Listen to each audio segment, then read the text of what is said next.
When dealing with a falsehood, you're faced with two options. You can accept it or you can reject it. The basis upon which we take one of these actions is a product of our critical thinking capabilities and a desire to know what is true instead of confirming our bias. A lie can travel halfway around the world while the truth is still putting on its shoes.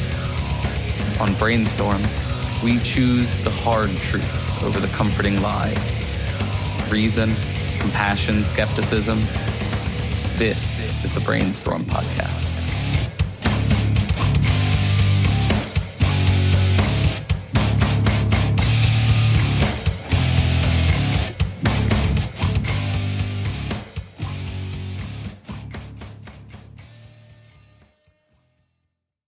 To those listening live or to our patrons, welcome back. For those listening weekly, welcome to the Shift to Reason Radio, the Brainstorm production that tries to educate and inform. We'll take current events and important skeptical topics and try to analyze them critically. Remember that we're live on brainstormradio.net every second Friday, and today is March 16th, 2018. I'm Cory, and I'm still joined by Lisa. Oh, hi there. Angela. Hello. Brandon. Good evening.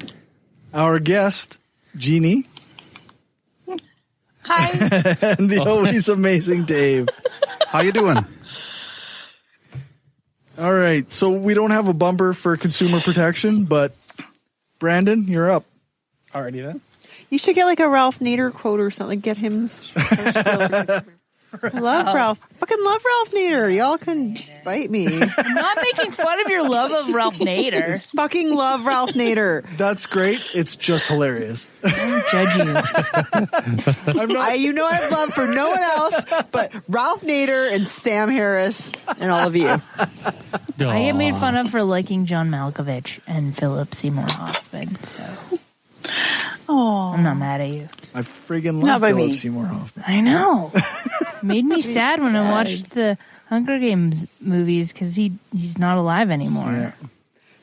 What are we talking about? Oh, it's your turn. Consumer protection. What do we got, Brandon? Well, apparently protein powders could kill. Well, I'm sorry, that was a little over the top. Protein powders could not kill you without like crushing in like barrels of them or something.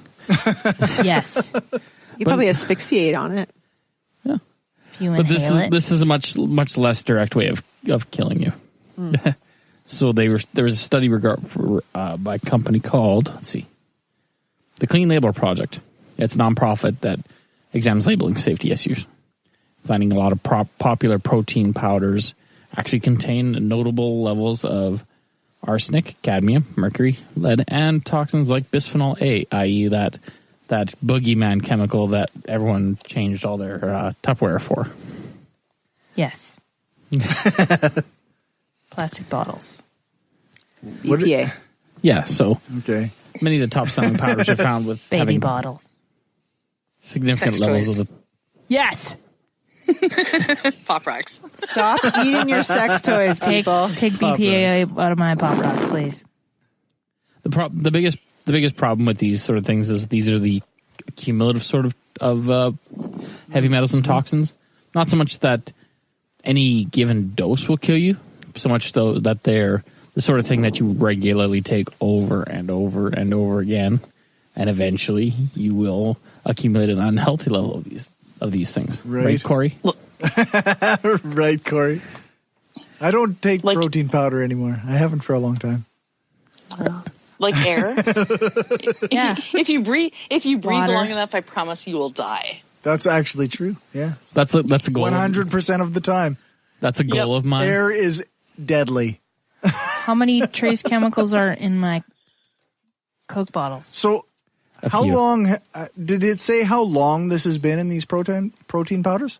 It wasn't so much a study over time, although they did mention that they had done an earlier study, I believe in 2008. Sorry, I'm just going to get the exact number. Or not. Pardon my dead air. Do, do, do, That's what she said. do. There's actually a book. Okay, now There's that one, actually I a don't book get called it. That's What She Said. I don't get it either. I'm gonna be honest. That one's funny, probably because I don't get it. Sometimes it's even funnier because it doesn't make sense. Dead air. Dead air. It's a radio Well, I term. was going to say, like, When there's you're part of my silent. gas bubble. But why would Yeah. that's what she said be the joke? Like that's what I don't get. Oh. I know what dead air is. Suffice to say, the part of the problem with protein powders and why they accumulate these things is some of them are plant-based. Like when you talk about whey and soy type powders. Right. Plants are vulnerable to accumulating these, which actually meant that an interesting thing is the organic powders are more susceptible. They tested higher on average than the non-organics. Huh. Yeah, the reason they cited here is that an animal, if you're getting a protein out of an animal source, it has the opportunity to be. I think that's the first time I've heard your cat meow. Yeah, he's been mostly quiet the whole time. He's not been quiet. very well behaved. Somebody's got food and he wants it. Yeah. Okay, but the thing about Sorry. accumulating protein. Sorry. You're learning. Might have to make you an honorary Canadian by the end of this Okay. podcast. Yeah. The thing is that That's a reluctant honorary Canadian if I ever heard one. Here we go, derailing Brandon. the plants don't have a proper mechanism back. to get the toxins out of them. They don't have the same sort of capacity that animals do to remove these sort of things. Like livers? Yep. You know, that antitoxin organ that everyone has and doesn't need purges for. Maybe the plants just need to do a juice cleanse. Is that cannibalism? Yes. Bacon. Bacon cleanse? Bacon cleanse. I don't want a bacon cleanse tomorrow. But yeah, that's why the organic powders suffered more for it. But yeah, so the other thing was what I found interesting, at least at the end of the article, was that supplements in general are only loosely regulated, Yes, though they still fall under the purview of Food and Drug Administration. sometimes. The thing is that powders, what you need in protein, you can usually get in a normal diet. Yeah, It's Yes. usually far and away extreme if you feel you need to supplement your diet with the powders. I think that, obviously, people who lift heavy weights and tear their muscles regularly will need a little bit more protein, but often they don't need as much as they consume. Yeah. And But yeah, and the timing of it doesn't matter.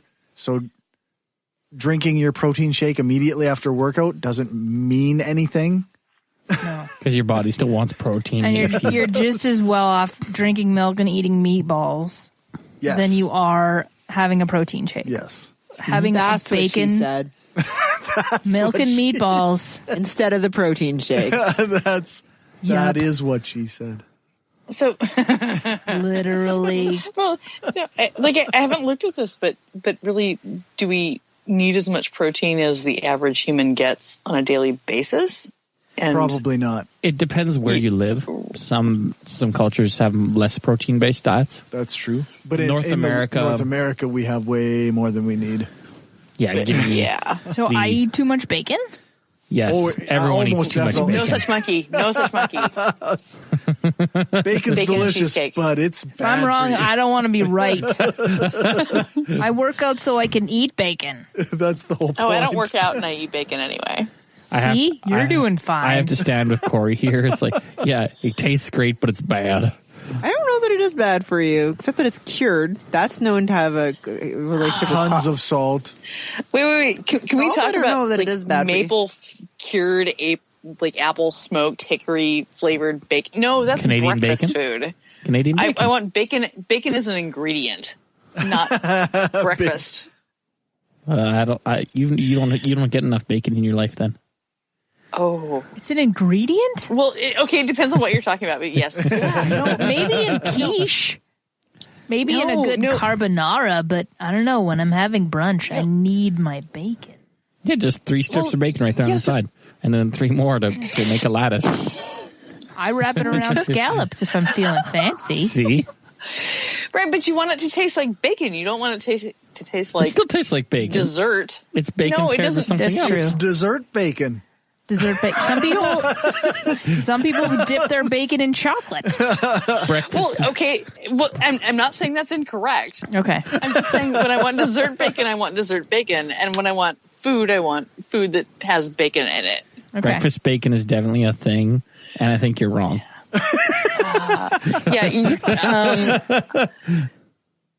I will dispute you on this, but not right now. We will have this conversation later. To be continued. All right. We actually might have a bumper for the next segment. What? I think is it? I think we're doing politics next. Everybody complains about politicians. Everybody says they suck. Yeah! Well, where do people think these politicians come from? They don't fall out of the sky. They don't pass through a membrane from another reality. They come from American parents and American families, American homes, American schools, American churches, American businesses, and American universities, and they're elected by American citizens.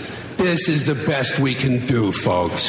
This is what we have to offer. It's what our system produces. Garbage in, garbage out. All right. I'm so sorry. Why are you Okay. apologizing for Carlin? Is that why? Okay.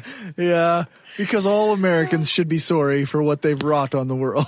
Well, but you know what? Fuck you. You're Americans too. You just put the North in North America. You're Americans. We're Americans. Hat. Don't start this. I'm We're the Chilean, Americans. so fuck you. Dave's He in the clear. refuses. You came to and align murdered himself. my people. Yeah. Yeah. So Yeah. Sorry.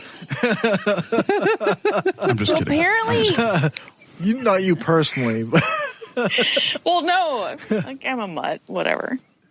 Yeah, we're Americans. No, could you see Russia from your house when you lived in Alaska? Of course. I rode moose to school, you know, the Still whole in thing. Canadian You know, you said had that. like Knew it. 18 shotguns in my bathtub. I knew it. You know, that's Did you wear skidoo suits?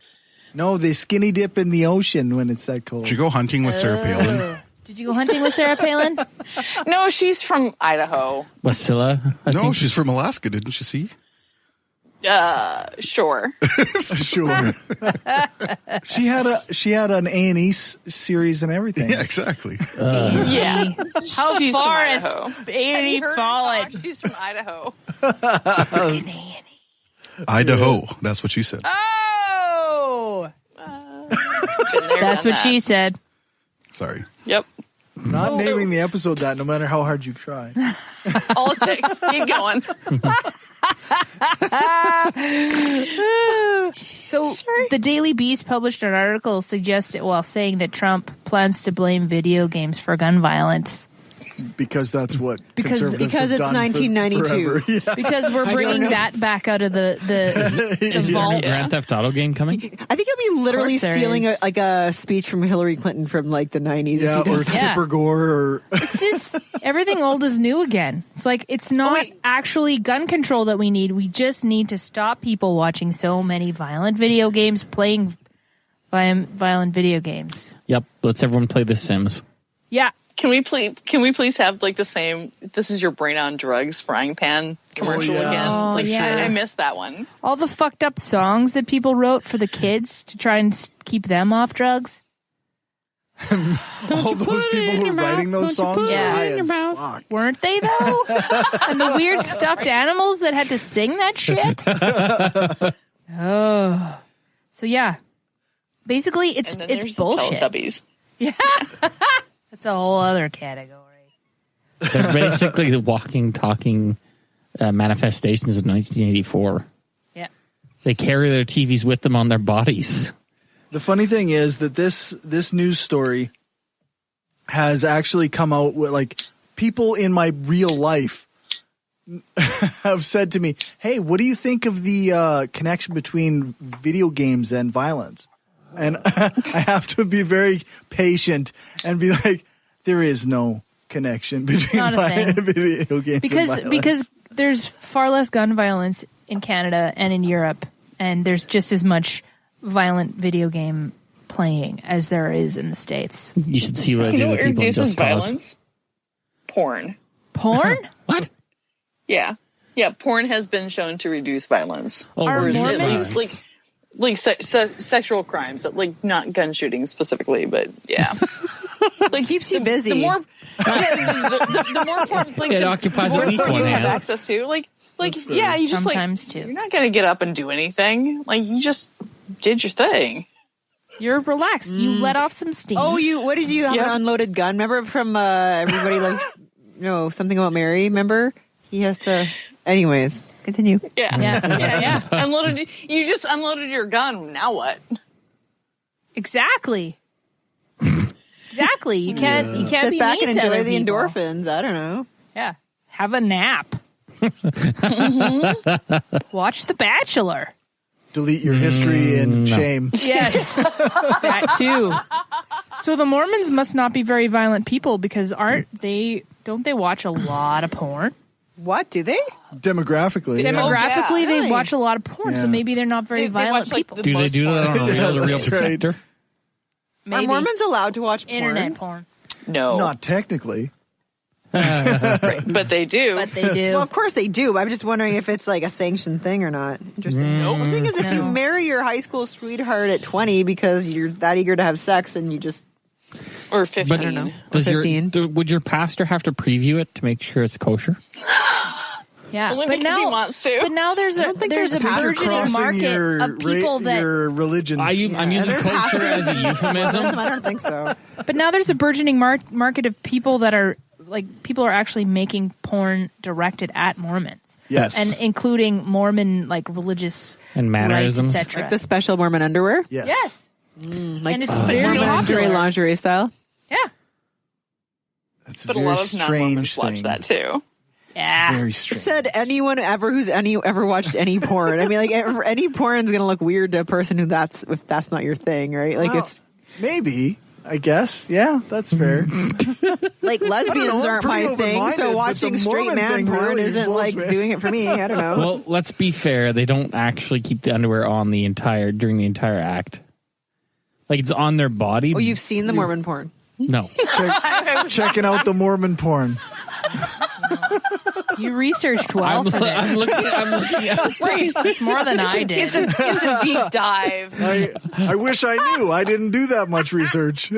I'm thinking of physical impossibilities of underwear and like a linen condom, basically. I think they're onesies and they come with flaps. That's They what I have mean. poop shoots. So is there flaps front and back then? Probably. That's just one long slit. Yeah. There's crotchless underwear. Does that count? Is it Crotchless magic underwear. Yes. Is it still magical if it's crotchless? Fuck yeah. And now we have a title for this episode. Is it still magical if it's You're welcome. crotchless? Yes. I think it's even more magical. It's more magical. Well, yes, but you wouldn't think so for the Mormons? Oh, I think it's especially magical for them because Yeah. whoop-de-woo. Yeah.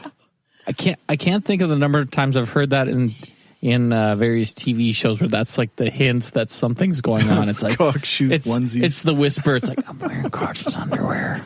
It's like okay. You watch different mainstream TV than I do. Apparently. Yeah. You must have missed that episode of Happy Days. Um, That must have been ahead of its time. Yeah, probably. Yeah. But I think I watched it live. I mean, I watched it as it was airing. I'm old. All right. So that's my story. Anyway, so whatever. Let's do a quick ad break and then we'll go on to Because we Lisa's haven't had story. enough of those yet. No, not yet. If If you like what we're doing and want to help us keep the lights on, go become a patron at patreon.com/brainstorm podcast. You can hear the bonus half hour that we record every episode and get a shout out when you support the show. Become a patron for just $1 an episode at patreon.com/brainstorm podcast. Or you can support the show by ordering a t-shirt, mug or other gear from our store at caffeepress.ca/brainstorm podcast gear. If you can't afford to become a patron or buy gear, then why not give us a rating or write a review on iTunes or Stitcher? Every rating makes it easier for people to find us. Thanks for your support. The Hardcore Skeptic Examines is a bi-monthly documentary-style podcast that includes interviews, research, and commentary from your host, Cory Johnston. That's me. As the host of the Brainstorm podcast, I've spent the last 3+ years trying to spread critical thinking and skepticism while having fun. This project is intended to look at some of those same topics covered by Brainstorm, but a bit deeper. With the long intervals between episodes and the long format, I'm hoping to provide good information that educates as well as entertains. Check out my Patreon for more details at www.patreon.com/hardcoreskeptic or follow my Twitter at hardcoreskeptic. Hello, Elon Dubrovsky here, local podcaster and science enthusiast. Are your podcasts spewing too much bunk all the time? Are your podcasts constantly making things up, driving you crazy? Are your podcasts full of shit? Think there's no answer? You're so stupid! There is! The Reality Check. Finally, there is a fun, skeptical Canadian podcast. The San Francisco Hospital study on paper origami. Come on, guys, let me just... Can you make a reel of Elon's paper shuffling? Yeah. Make it like... That sounds amazing. Is your music player a computer, a phone, or an in-between? That doesn't matter, because we work on all platforms. The Reality Check. You'll be checked. So head on down to trcpodcast.com. That's the home of the Reality Check. Subscribe.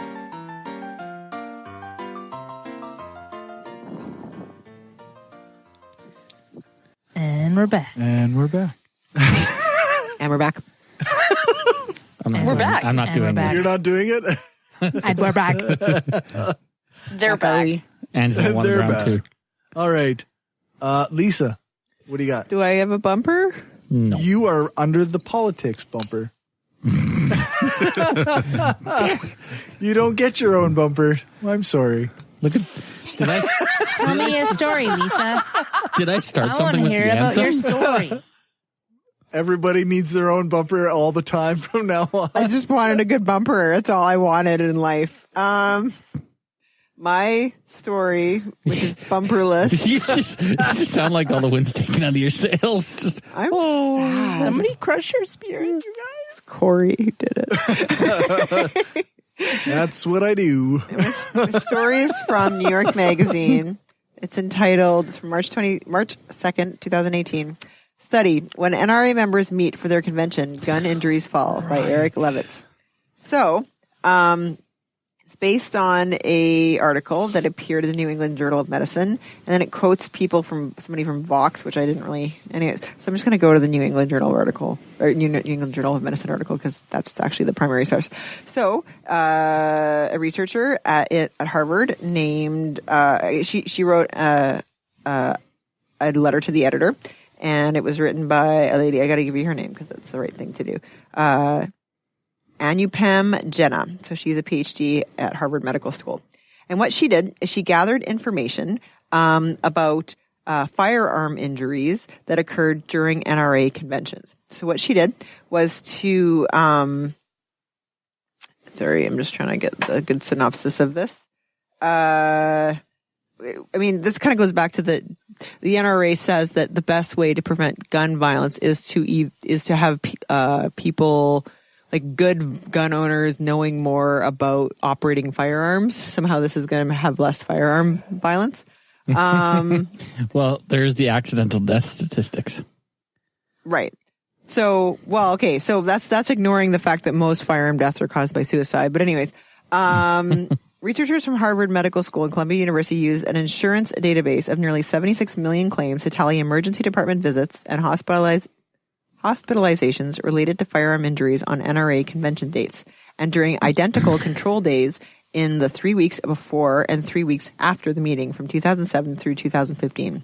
The gun injury rate actually fell by nearly 20% nationwide during NRA conventions. More precisely, on convention dates, the national gun injury rate was 1.2 per 100,000 compared to 1.5 per 100,000 during the control dates. In the states hosting the conventions, the drop was even more dramatic from 1.9 to 0.7 per 100,000. So that's because they were all busy. That's actually what the paper says. The idea is that they kind of took people, quote unquote, responsible gun owners, took them out of the equation, and they're not going to the firing ranges, they're not using their guns as much, and they show. And if you they actually do some statistics on this, it's actually a statistically significant drop, by roughly 20%. Although that's a range depending on your confidence level is going to be, but they actually did show a statistically significant drop. Which is interesting. I mean, I think this study, it was written as sort of a letter to the editor more than it's not like a full research study. But sort of a middle finger sort of study and sort of a proof of concept and isn't this interesting sort of. Hey, look, we took all the good guys with the guns out of the community and the gun violence drops. It's just sort of interesting. So it's a cute little tongue-in-cheek FU to the NRA, I think. It's definitely what it is. Yeah. An effective counter to their narrative. Well, yeah. The New York Times article ended, I think it actually started, not New York Times, New York Magazine article ended. I thought it was kind of cute. It said, in light of this finding, the NRA is sure to re-examine its entire worldview and not at all likely to redouble its efforts to suppress research into the consequences that a loosely regulated gun market has for public health. Yeah. So a little bit of a sarcastic ending to the article there, but that was cute. See, I did read it all the way to the end. Good work. Thank you. I get prizes. Can I share a little factoid? No, but not a bumper. Not a bumper. Yeah. She got a Coke bottle. Yeah, like a candy one. The CDC isn't allowed to investigate gun violence. No, by law. Right. Yeah. Yep. The national there's a database which is basically a whole bunch of file folders that they're not allowed to network them because that would they have to do it all through paper. Somehow violate the Second Amendment. It's absurd. It's dumb as fuck. Yep. But yeah, I just wanted to share those two little dumb tidbits so I'm not the only one who knows these things. Whether or not you, clearly I wasn't, but there are people in the podcast listening. Our one listener might not have known. And yeah. Lachlan, did you know that? Did you know? Message us, let us know. He's not saying anything. We're waiting. He well, quit the good news listening. is I don't have to listen to this now. Yeah, that's right. All right, so now I get a bumper. Fuck you! Now we know who really is in charge. David? We're going to religious nuttery. I am in charge. Cornerstone, this might be new to some of you. Scripture says that even our righteous deeds are as filthy rags to God. So even the good things that you do, even things like feeding the hungry and clothing the poor, and taking in widows and orphans, as nice as those things are, if not done from the place of obedience to and a relationship with God, are completely worthless and disgusting to God. If you're not daily walking in a place of relationship to God, then the news that we have to bring you is that you're on your way to hell right now. Lachlan says he knew. I knew he knew. All right. So I've got both of my articles are actually from the Friendly Atheist blog on Patheos. The first one is titled "A Tennessee Pastor Arrested on 47 Counts of Raping and Sexually Abusing Young Boys." 47? 47. Jesus fuck. Yeah. So can he rot in jail? He's in Tennessee. He'll get community service. Apparently at least one of the victims was under 13. Local authorities booked Ronnie Gorton, the former pastor of the Awakening Church in Atoka, Tennessee, saying An that ironic name for a fucking church like that. Saying at least 3 people have accused him of molestation or rape. The charges include 1 count of rape, 16 counts of statutory rape by an authority figure, 5 counts of aggravated sexual battery with a victim under the age of 17, and more. But wait, there's more. Yes.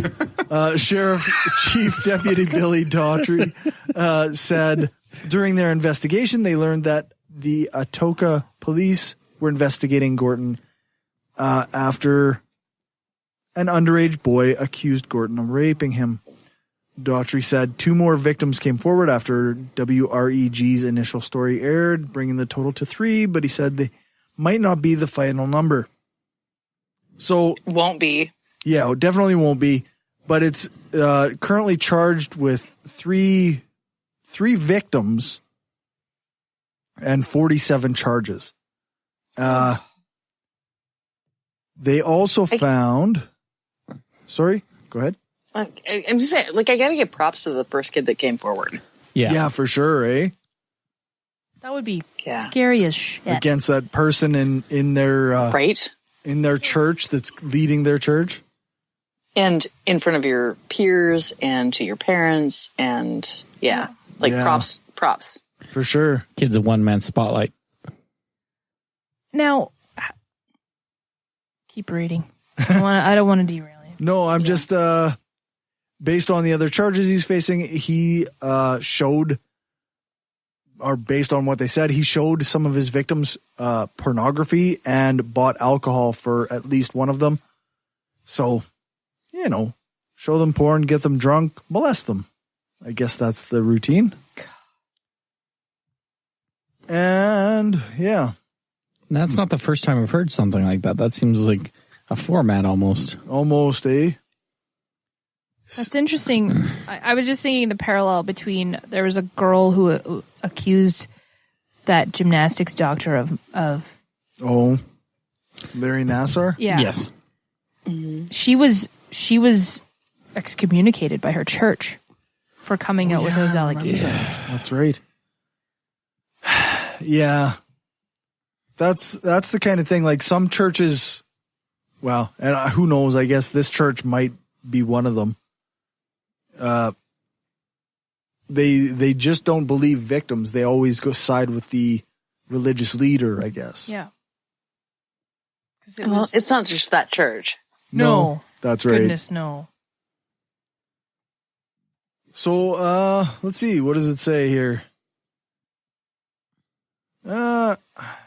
Gordon's former Drummond's neighbor said he was known for keeping to himself, but they also couldn't help but notice all the young people who frequented the home he shared with his wife. We knew he had a church, and he had young boys. He had boys over there a lot, said neighbor Donnie Overbeck. Sonia Young also remembers seeing boys at Gordon's house going back several years and ending earlier this year. They were different boys. I mean, they would have a couple of them for a few months. When they're cutting the grass, 3 or 4 at any given time. Okay. And nothing seemed out of the ordinary, I guess. 3 or 4 people were cutting grass at the same time? How big was that yard? A lot of lawnmowers. Yeah, that's right. Hey. If the accusations stop at 3, I'll be surprised. Yeah, no kidding. It's a pattern of behavior right there. Yeah. This Overbeck person said, nothing seemed out of the ordinary. We thought, hey, he's doing something good. He's taking these kids in and doing good things. Yikes. Shit. That seems like a pretty, I don't know. Blind? Yeah, pretty blind. He must have kept them at the house for a little while, though, to sober them out. Yeah, it sounds like they must have stayed at the house and done chores and yeah. Because if you look who at doesn't them want a up, good cabana boy? Sorry. Oh, jeez. I want a good cabana boy. But you want him to be of age. I want him to be of age, and I want him to consent. Yes, full consent, sign paperwork. We're going to have a long conversation. Every step of the way. Every step. But yeah, if he liquored them up to the point of being unpliable, he must have kept them so that when they come home, it's like, you smell like whiskey. And then that might have aroused suspicion. It doesn't actually say in the article, but I get the impression that the boys often stayed at their place. How does that It's also wife pressure feel? too, though. Does that wife, like, is she complicit? Is she oblivious? Is she, like, does she have mental health issues? Because she's just... Who knows, eh? Like, I can't imagine being close to that and not knowing or... Ugh. It's well, I don't know for this specific issue, but I've heard of the cases of basically forced ignorance where it's like they couldn't possibly. Right. It was like my husband couldn't possibly do that. Yeah. There might have been all the signs, but all the signs to them were wrong. Well, and apparently, like, the neighbors were oblivious, so who knows what, like, the wife could have been clueless and thinking that they were taking in kids or whatever and just helping them. Well, She probably just made a lot of casseroles and really worked hard on cleaning those dishes and just had no fucking clue. filled her traditional gender role. Yep. Weeding the garden. All right. So I also have another religious nuttery story. The Tennessee GOP is triggering a soldier's PTSD in order to attack an atheist candidate. This is also from the Friendly Atheist. Tennessee Republicans are running a smear campaign against Gail Jordan, an atheist Democrat running for state Senate in, which I guess could be in 3 or 4 days. The state Senate seat goes up on Tuesday. This is a red district and a Republican victory should be all but assured, but yet the state's GOP has been going above and beyond in their attacks against Jordan. They've tried to use her open atheism against her. They've taken her words out of context to make her sound like a traitor. And this week, they attacked, or they did something that with a soldier. Let's see. She officiated a same-sex wedding in December and posted a picture of herself with the happy couple on Facebook and used this line on her website. It's doing my part to destroy the fabric of American society. I'm going to go out on a limb and say she was being sarcastic. Yeah. Congratulations, Shane in London. Landon, sorry. And in a new thing, flyer, mailer sent out to the people in her district this week, the Tennessee Republican Party took that image, blurred the men's faces, and used the entire Facebook post to attack Gail Jordan. Oh, fuck me. It says, I think I threw money at her. Oh, is that right? Yeah, at her campaign. It's probably a good if it's thing. the same woman that I'm thinking about, her, like, she's a strong candidate for being a real American person. Right. They they show a picture of the flyer actually, and it says liberal Gail Jordan will, quote, destroy the fabric of American society. All by End herself. quote. Take her word for it. Because sarcasm doesn't come across on Instagram or Facebook, I guess. Nope. Jeez. Thank goodness we have more characters. Yeah. Right. Yeah. Wow. And then they, on the flip side of the same flyer, it's a picture, and it looks like, I don't know, it looks like one of the men who was married, but with a weird, like, kind of disturbed face on him. Yeah. I don't know. Or is that Gail Jordan? I can't tell. Because of the way they blurred it, and I don't know. It's just like a candid photo. It's just a weird photo. Mm-hmm. But yeah, it's like if somebody took a photo of you when you were like just doing shit and you made a weird face and they were like, here, let's put this on the flyer and make you look as bad as possible. All of my faces are weird faces. Can we do that on Facebook for each of the crew members? Yes. Yes, please. Oh God, Have yes. I want my own fucking flyer. Angela, have you seen my profile picture recently? I think so. Your face looks great in that picture. It's yeah, Cthulhu. It's been Cthulhu for a long time. Let's see, about a year and a half now. That's a long time. Change mine every few months. I change my mine face. regularly. Yeah, I think we should do that. Crew member political smear flyers. Yes. Can I have a background of flames?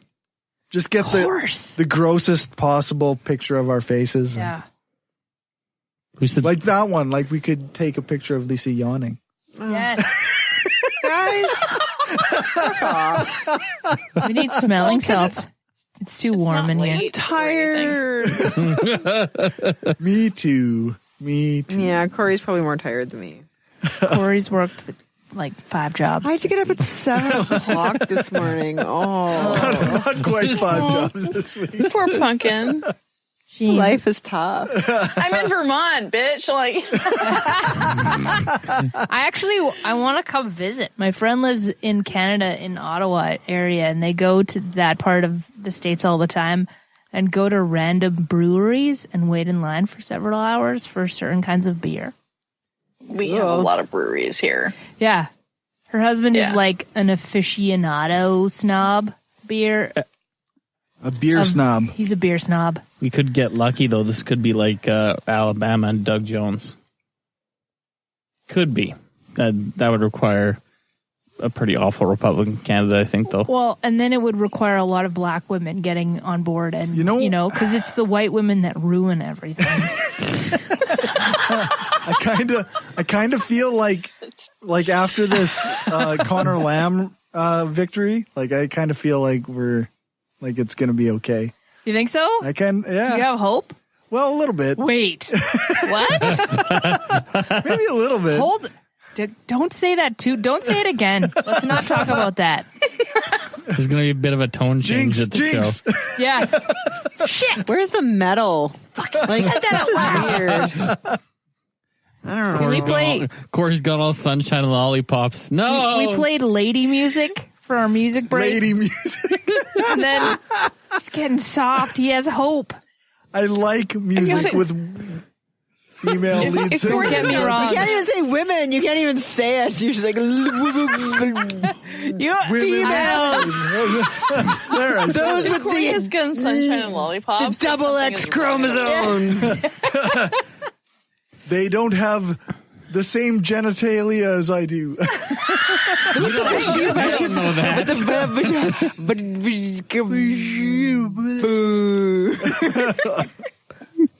Vagina. Vagina. If we want to get our old Cory back, we just need to stick him in a room with Trump for an hour and a half. With some Pantera playing. I feel like Trump wouldn't come out. Yep. In some ways, though, Pence is worse. So just think of that. Even just a cardboard cutout of Trump. I don't know, dude. After an hour and a half in a room with you, maybe Trump would come out. Whoa! Thank you, Cory, for showing me the error of my heterosexual ways. Just saying. You know, on second thought, you're right. Dazzling Cory.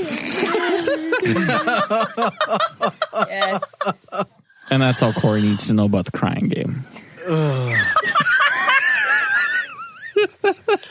Remember Remember when Jim Carrey spoofs that in Ace Ventura: Pet Detective? No. No? I didn't bother watching it. You're not really missing much. What? Who hasn't seen Ace Ventura: Pet Detective? What's wrong with It's on you? Netflix if you want to waste your time. It's actually it's not. As an adult, it's the worst. It's the best. It's the worst. Are you insane? Did we watch the same movie before he found cocaine? Like when he was on like pot and shrooms, he was fine. When he found cocaine, whole end of the story. The other thing is that the premise of the climax of the movie hasn't aged well either. No. Einstein is Finkel. Finkel is Einstein. Yeah. No. It's the No. Yeah. What? No. We're still talking about Ace Ventura: Pet Detective. I don't want to. Don't spoil it. Don't spoil it. It hasn't aged well. I recently saw a movie I watched. There's no way that you could spoil that for me. The police chief is also the bad guy, and she's a man. Yeah, she's had surgery assignment surgery, and is now played by Sean Young. Like and now, Ace like that's has a actually breakdown like because of that. pretty shitty. Yes, that's what it has. Yeah, like look, she's evil because she's actually a man. Yeah, no, I know. No, she's It's evil still for, a great fucking movie. Okay, all you guys can go away. I love it. she's evil for Love other that reasons, movie. like being prepared to commit murder because football went the wrong that's way. true. That was actually Right. one of the She wanted her things ring I back. got from an interview with Marissa was that like she was the portrayal of trans people in pop culture has not always been very good. No, that's totally true. I saw an ad today on Facebook that I actually marked as offensive because somebody suggested that Julia Stiles was transgender because they posted a photograph on the left of her with her hair done and styled and her wearing makeup, and then a picture on the right where she's not wearing makeup and she has her hair fucking pulled back in a ponytail, and then they're suggesting that she's a man now. They do that with they Like, at what least the did that fuck? with It's just Michelle clickbait. Obama too, right? Like it was always like Because of she doesn't her biceps. Yeah, she has a bicep, therefore she must be a man. I'm probably a man then.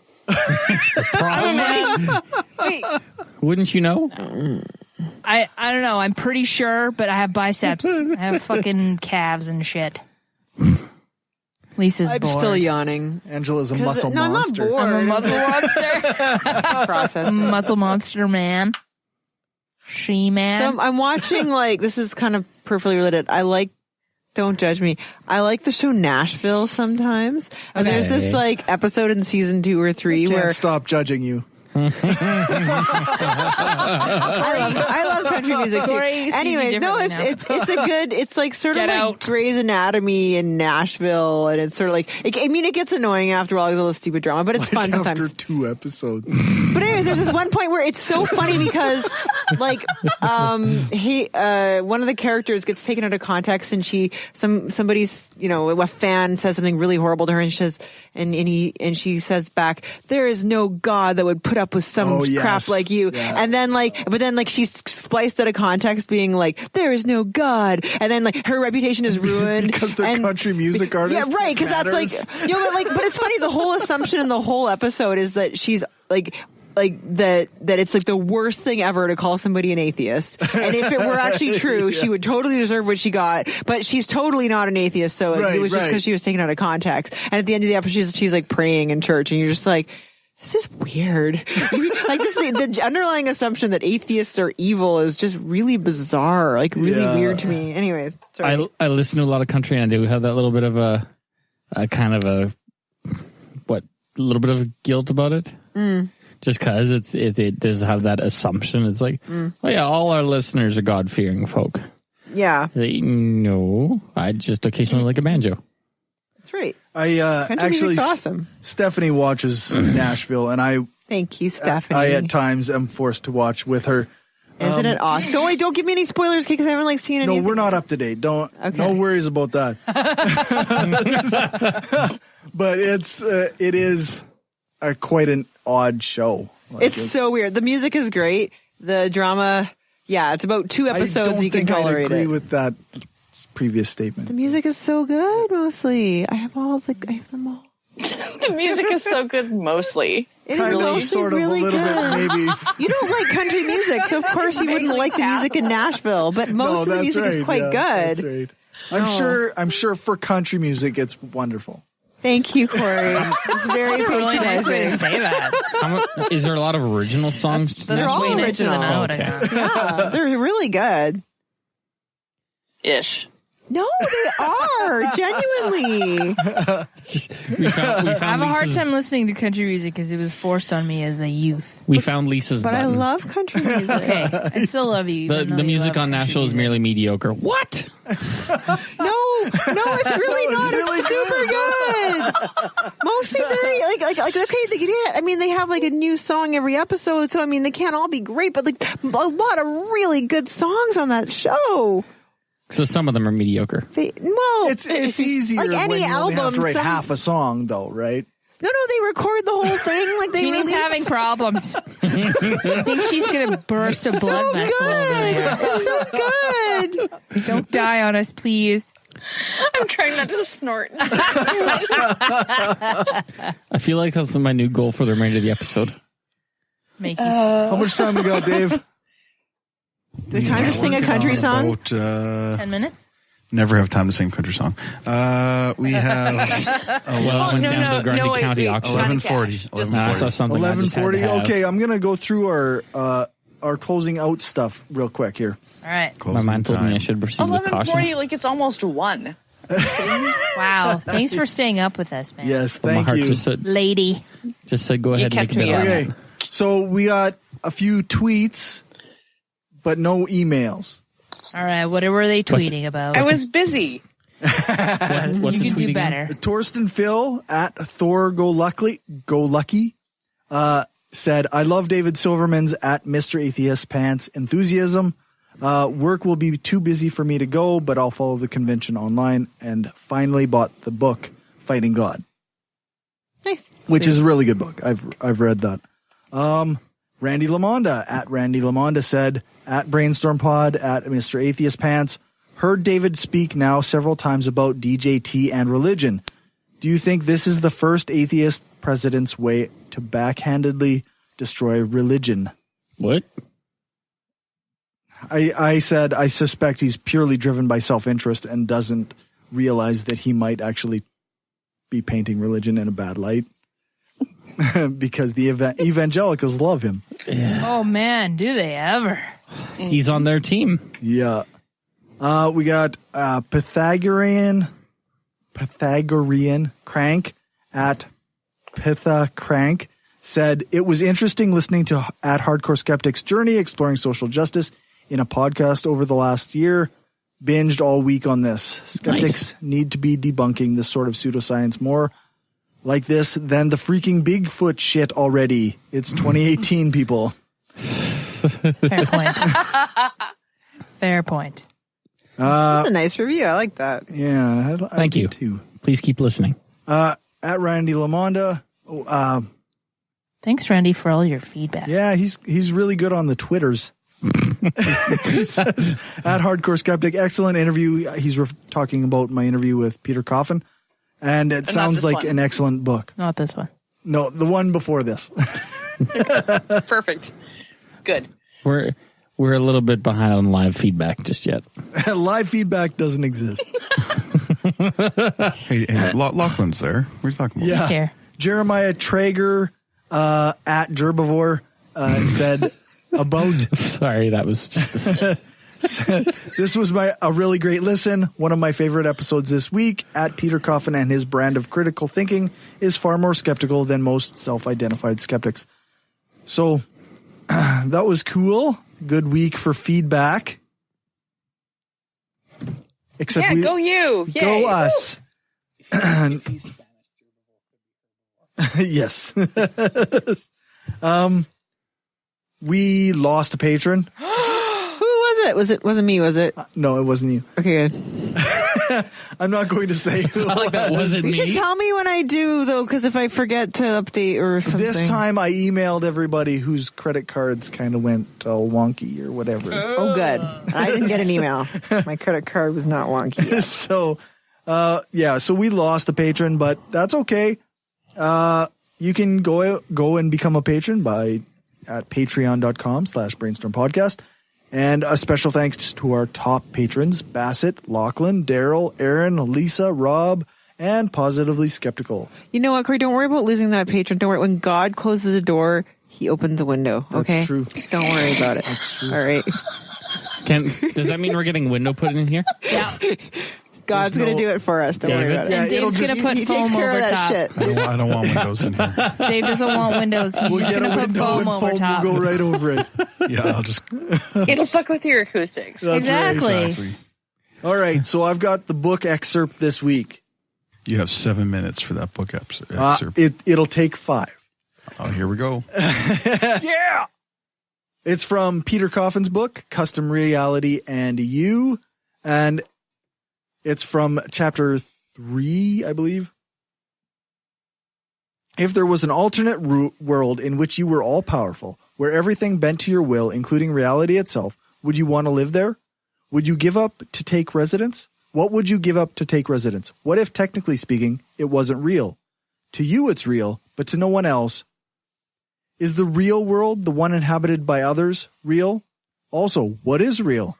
To quote The Matrix, because, come on, you knew I would eventually. If real is what you can feel, smell, taste, and see, then real is simply electrical signals interpreted by your brain. So what if the world everyone else is living in is fake? What if the imaginary world we just made up, but also the real world, are both fake? Let's say you can prove the imaginary world is fake, but you can't prove the real world is real. You wield power in the imaginary world, while in the real world, you and those around you have none. Would you rather live in something specifically constructed for you as an individual, or would you rather live in a world where our experience is shared? Philosopher Robert Nozick posed similar questions in his 1974 book, Anarchy, State, and Utopia. His main purpose was to refute hedonism, the idea that all good is derived from pleasure. Though I don't necessarily believe pleasure is the only thing good is derived from, I am not asking this question to debunk anything. I'm asking because it seems like many have made the choice unconsciously. Love has the capability to make life both horrible and wonderful. However, does that power exist if the party giving you love doesn't have the ability to choose? Further, do you define the criteria from which they choose? Is that love? Does that feel the same? Can love be simulated fully? I don't think so. Reciprocal love necessitates participation from all parties, and knowing it's one-sided creates a sour smell. The smell is not unlike a refrigerator containing fresh produce, but also a carton of sour milk that's been left open.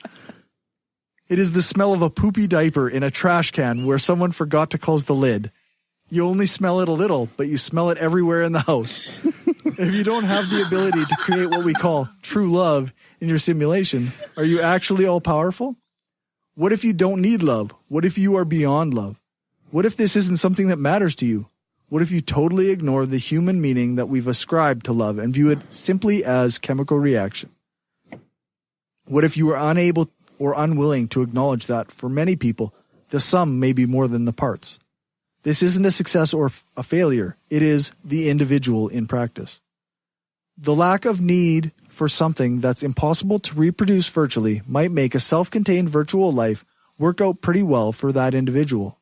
That said, in retreating to such a life, one also may be prioritizing oneself above every other human being. Individuals all have different situations and motives, though. To someone of this mind, one's ability to live in a perfect world matters more than what they can do to improve an imperfect one. To them, it is an elitism and a greed entirely familiar to our current world, and sadly shouldn't sound that absurd. To escape into a perfectly tailored virtual life and leave the rest of the world to fend for themselves, one would have to be selfish. To that effect, I think Ayn Rand would really like virtual reality. Her ideology of rational self-interest melds incredibly well with a loveless, ultimate power simulator. Rationally speaking, love is absurd. No one acting only in their own rational self-interest would engage in it. Love causes one's priorities to center less on oneself.